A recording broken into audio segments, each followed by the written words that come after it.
মা হুয়ার রূহ, মুহাম্মদ আমাদেরকে বলে শোনাও রূহ কারে বলে, কেমন করে আসে, কেমন করে যায়, এ ব্যাপারে কি জানো বলো। 2 নাম্বার প্রশ্ন, মানহুম আসহাবুল কাহাফ, আসহাবে কাহাফ সম্পর্কে কি জানো। 3 নাম্বার প্রশ্ন, মান হুয়া যুলকারনাইন, যুলকারনাইন বাদশা সম্পর্কে কি জানো। আল্লাহর হাবিব সাল্লাল্লাহু আলাইহি ওয়াসাল্লাম বললেন গাদান উজিবুকুম, আগামীকাল বলে দেব।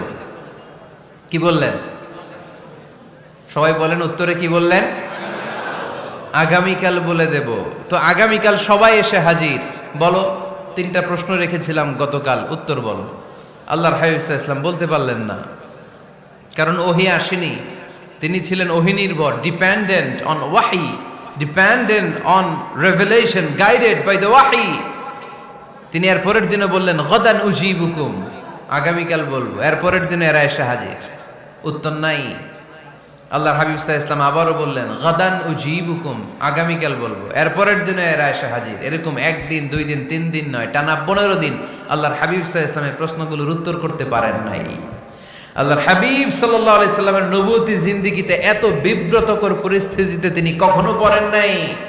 ইহুদিরা প্রতিদিন এসে হট্টগোল করে আর মক্কায় রটনা ছড়ায়, দেখো এই লোকটা যদি সত্যি নবী হতো তাহলে তো উত্তর করতে পারতো, ঠিক কি না?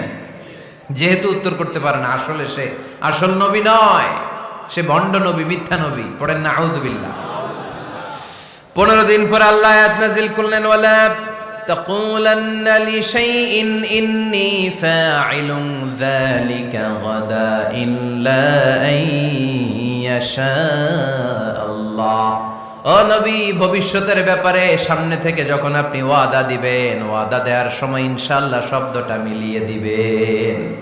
সুবহানাল্লাহ পড়েন। আল্লাহর হাবিব সাল্লাল্লাহু আলাইহি সাল্লামকে শিখানোর মধ্য দিয়ে গোটা উম্মাহকে আল্লাহ শিখাই দিলেন যে ভবিষ্যতের কমিটমেন্ট যখন দিব, প্রমিস যখন দিব, প্রমিস দেওয়ার সময় কি বলবো? কি বলবো? আল্লাহর হাবিব সাল্লাল্লাহু আলাইহি সাল্লাম ইনশাআল্লাহ বলতে ভুলে গিয়েছিলেন। এজন্য 15 দিন টানা 15 দিন ওহী আসে নাই। আল্লাহর হাবিব সাল্লাল্লাহু আলাইহি সাল্লাম একবার মসজিদে